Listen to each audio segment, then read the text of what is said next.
Hello, welcome to Alice Airguns. This is our March update 2025. Have a lot of things to share. Thank you for tuning in. Let's go ahead and get started. Things are different, may sound a little bit different. Obviously, backdrop has changed, and that is because we are in the new Midwest location. So maybe shooting back and forth between here and Oregon for a while. Just rented this facility, just setting it up, and of course, this is the first video we're shooting out of it.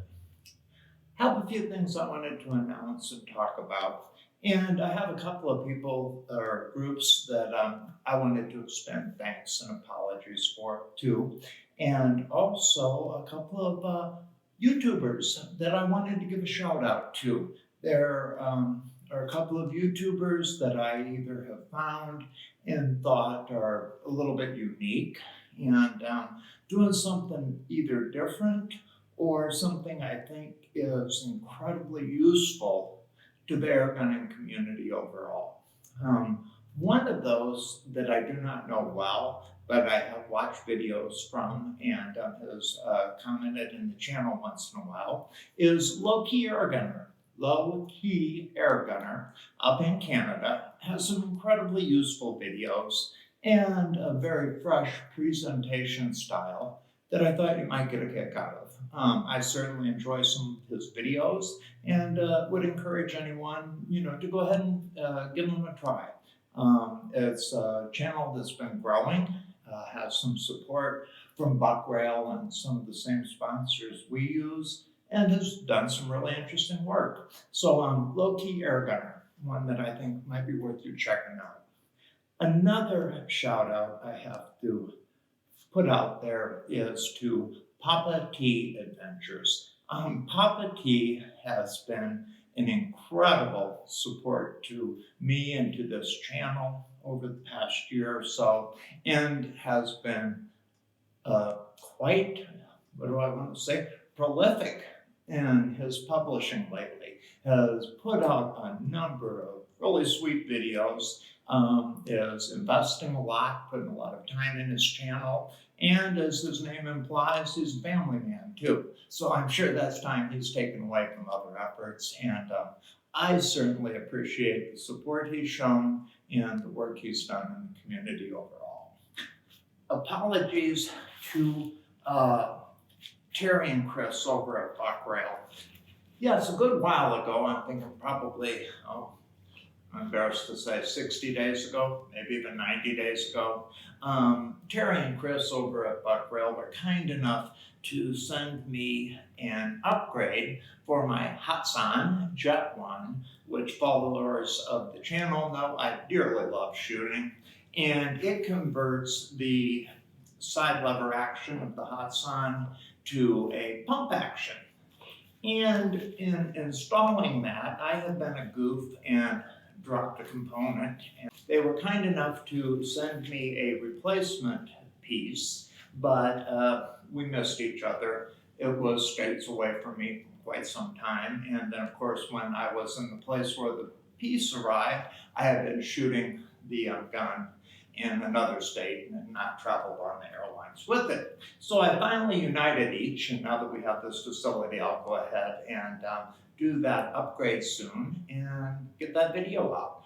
Very much looking forward to the pump action. I have heard from Nibs over at Walnut and Steel and others that it really makes that Jet 1 or Jet 2, they have versions for both, even more fun than it is, if that's possible.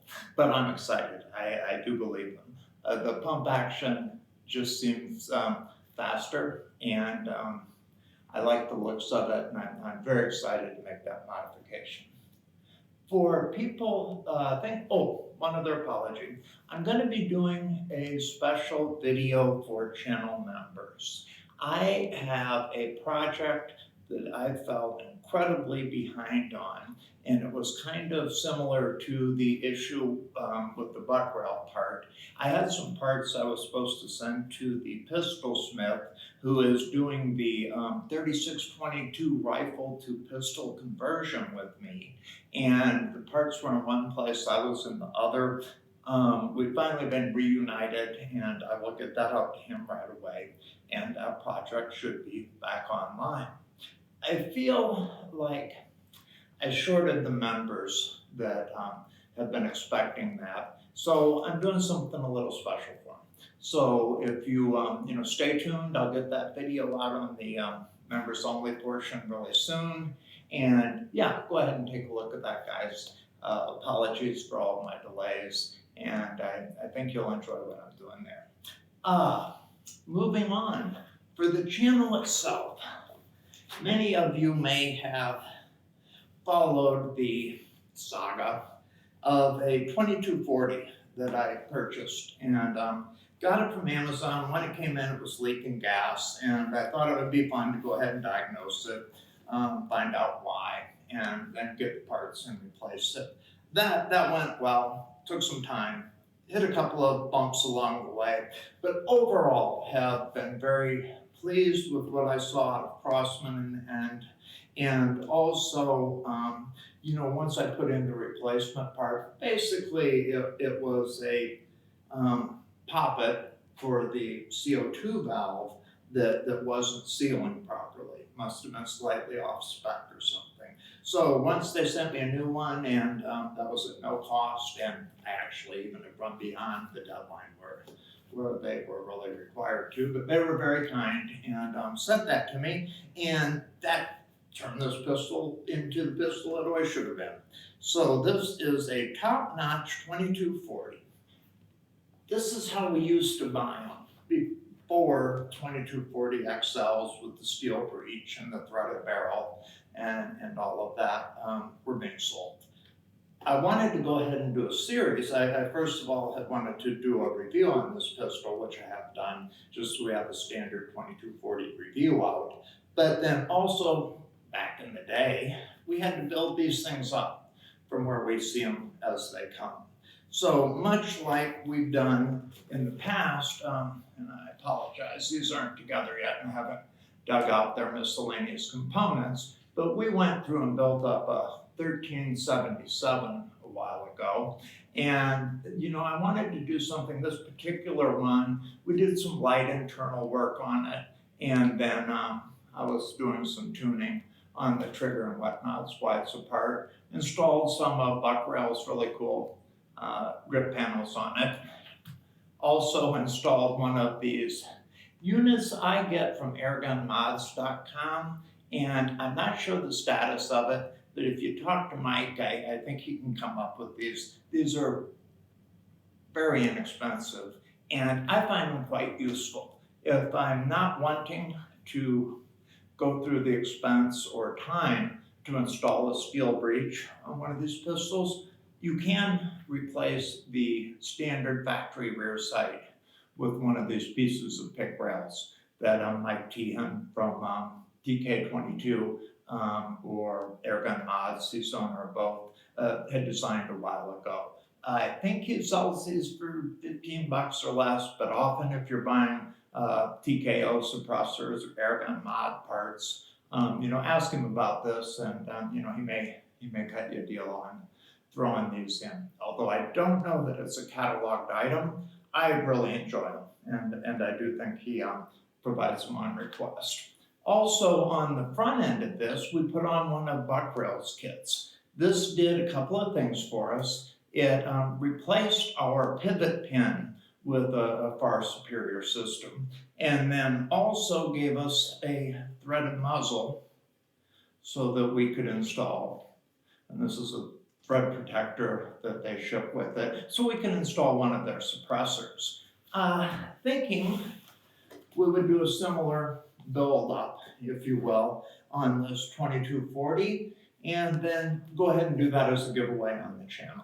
So look for the 2240 build up series. Thinking we're either gonna do some extensive valve work here for extra performance, or I thought about ordering a pre-built superpower valve that I will do an episode on if we go that route, and see what kind of performance we get out of that.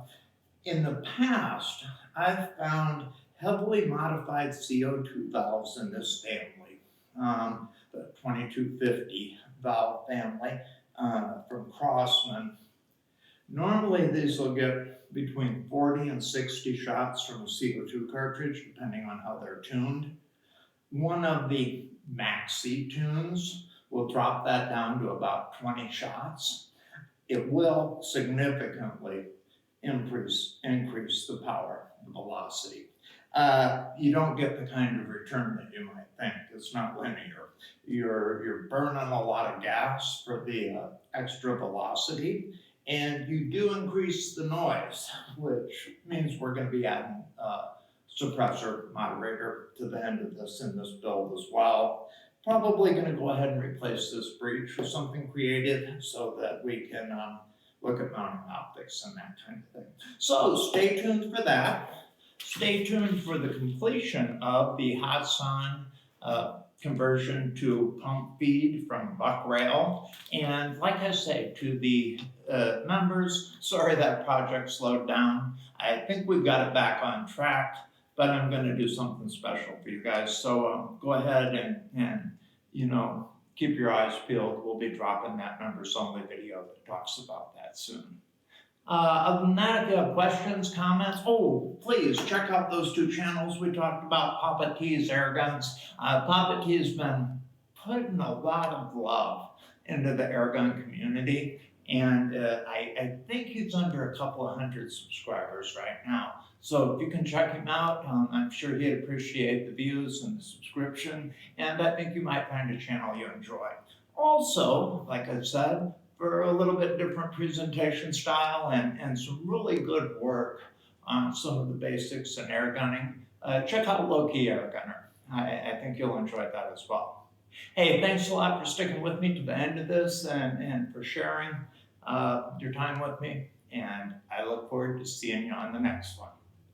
Bye-bye.